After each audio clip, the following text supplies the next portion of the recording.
Thank you. It's great to be here. Our company TrueFit is based in Boston. I flew in. I had this fantasy that I'd be able to fly in through the night and arrive well rested the next day. And I haven't slept at all over the last 24 hours. And so stop me if I wander off the stage or if I just go awry in any way. So our company is it's a data-driven SaaS company. We serve retailers. We have a discovery engine that helps consumers find clothing, new brands, new styles that fit and flatter them so that they can buy those items with confidence. And I'll talk about this some more, but we really look at this category of apparel and footwear as kind of the final frontier of consumer web. And the reason we call it the final frontier is we look at the penetration rates online as being so much lower than other comparable categories. And there's a confidence problem here. So this is from some of our own data. So we track billions of dollars of sales and returns history from some of the leading retailers. And this is an index of return rates by category. You can see dresses as high as 55%. That's an average. So you actually have many retailers are returning much higher than that, some a little lower. But there's a confidence problem across the board. The current status quo for discovering apparel and footwear is really trial and error. Consumers are making a gamble every time they make a purchase.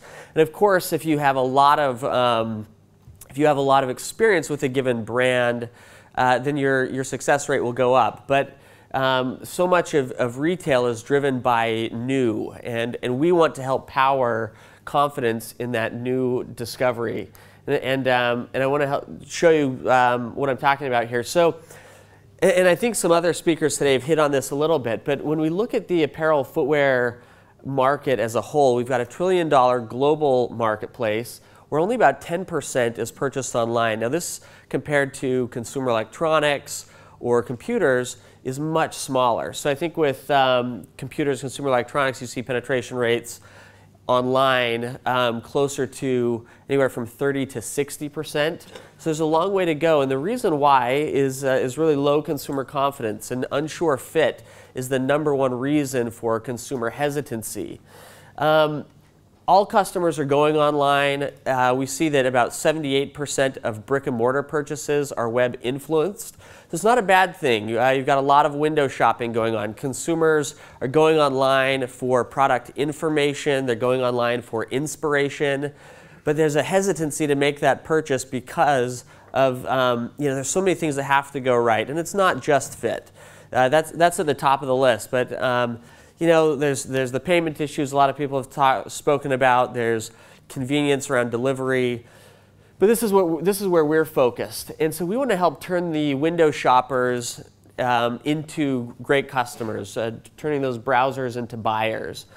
And the challenge now is that of the people who are just looking, a lot of them will go in store and make a purchase, but a lot of them just hold back and wait till later. The ones who do purchase are returning at a really high rate, and like I showed you on the slide before, as high as 40% on average for apparel and footwear. And so what we're helping a lot of the large retailers do is to leverage a lot of data, analyze that data, and we're looking at data from the brands, all of the blueprints, all the spec data for those products, as well as the transaction data, and then the consumer data around the consumer's profile, their shopping preferences and habits, to then give a really confident fit rating for each of those individuals as they're shopping, as well as a size recommendation. And what we're seeing happen at those retailers is really exciting. So we see that about 78% of the people who make purchases with the help of TrueFit are first-time buyers. So what's exciting and very disruptive about this is we're not just converting the users who are already part of that 10%. We're actually going outside that sliver of pie and helping accelerate consumption in those channels.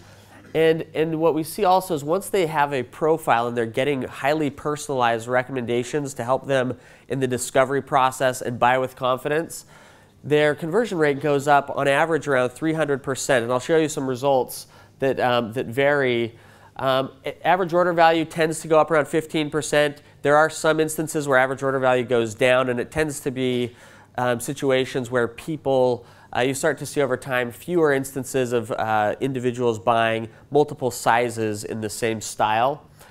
And then over time, because we use machine learning software, machine learning algorithms, we actually get smarter over time as users interact and engage in this conversation with us. And so you can see return rate reductions anywhere between 10 and 50%.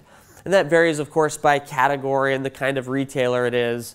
But it's really powerful what's happening.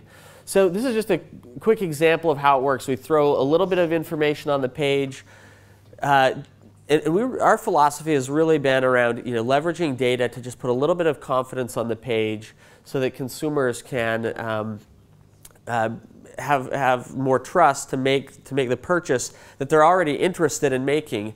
We don't, we've never done anything around avatars or trying to superimpose the clothing on people. Our philosophy has been that brands and retailers are really great at making their products desirable. And we don't want to get in the way of that process. We want to just give them the information, and we use data to do this, and I'll tell you how that works. And the results have been really exciting. So this is a little case study. That I think the print is a little small here, but in aggregate, we see close to a 300% lift in conversion rate for these direct brands. We see on average a 28% reduction in return rates. And we see that the net incremental sales value goes up by about 4.5%. And we have some retailers that are doing over $500 million a year in sales who are actually getting closer to a 7 or 8% lift in their overall sales benefit from this, because again, you have a portion of the consumers who are buying at sometimes 3 or as high as 6x more often than consumers who aren't using any of these personal recommendations. So really, it's this data-driven discovery is driving confidence for consumers.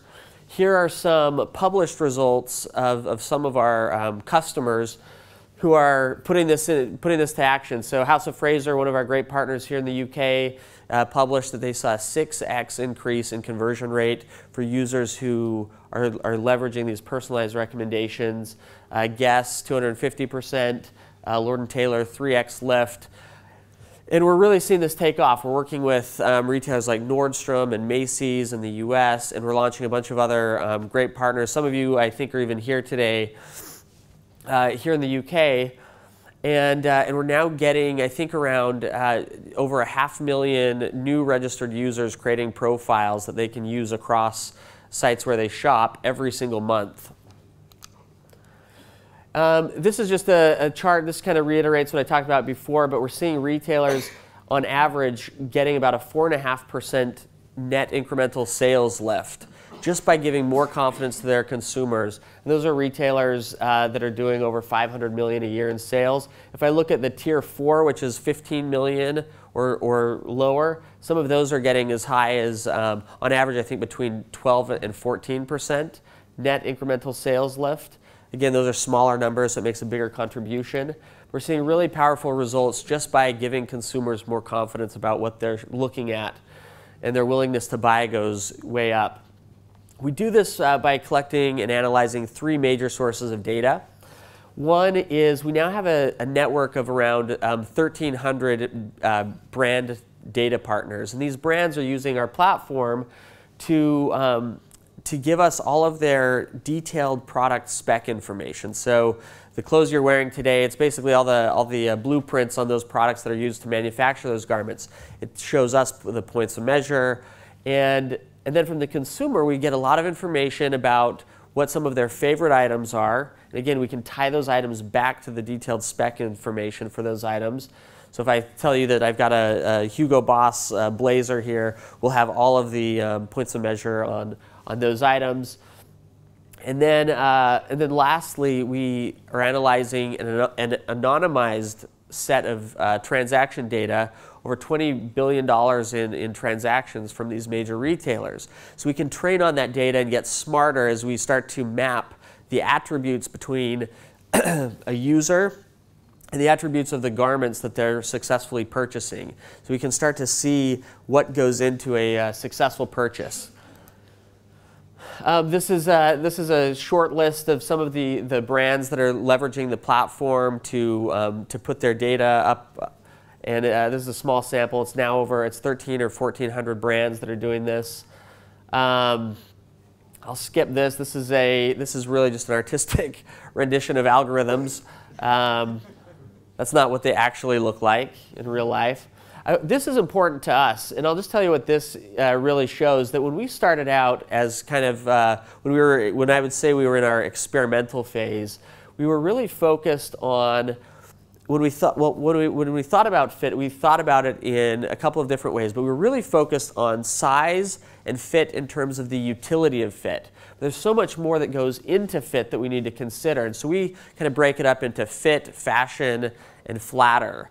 And fit is really, the utility of fit. Will this actually, functionally get on my body and fit my body?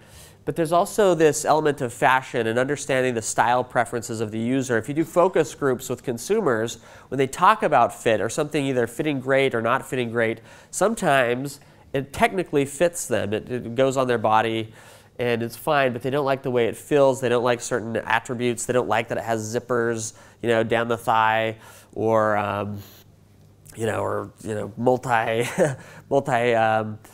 double-breasted waistband. Doesn't actually exist. But then there's this issue of flatter. There are attributes of the garment, whether it's horizontal stripes, certain patterns, colors, that where consumer will often use the word fit to describe why they don't like it, when really it has to do with some other attributes that are not technical fit. But we think this is really important. So what we've been doing in 2014 is bringing in a lot more concepts and more heavily weighting some of these other concepts around fit, fashion, and flatter to give a much more nuanced recommendation. And we're still doing some more things to enhance that a little bit further. We really feel like that all of this technology is really just in the second inning, but even where it's at today is yielding some really compelling results and driving a lot of value for retailers. And I also just wanted to share a couple examples of some of the value that we did not originally set out to find for our partners, but that has shown up as we've worked with some of these partners in market. And this one example is a prominent UK brand who was doing a major launch in the US. Felt like their sizing system was not in line with other relevant U.S. brands, and they had some strategic decisions to make. What we could show them is that indeed their points of measure ran much smaller than than an index of relevant U.S. brands. And with that in mind, they could make some choices about how to deal with that. They could either do a campaign to educate consumers, or they could change their sizing systems. And we did a similar exercise with a plus-size denim brand in the U.S. One of our major retail partners told that brand to come to us because they had the largest return rate of all the plus-size denim brands. And we were able to analyze the data and help them figure out that at the far ends of the size spectrum, there's a lot of volatility in the return rates. And if they just adjusted their grading rules on those product specs a little bit, that we would be able to see the return rates come down. So just some subtle tweaks.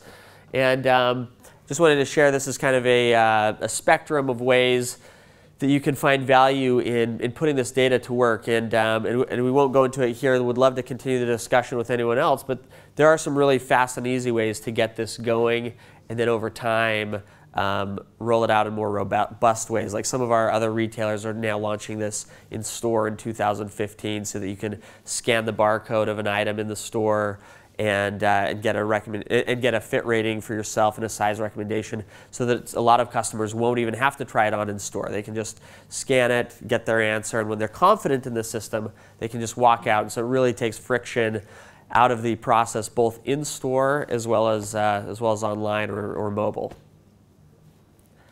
That's it. So thank you.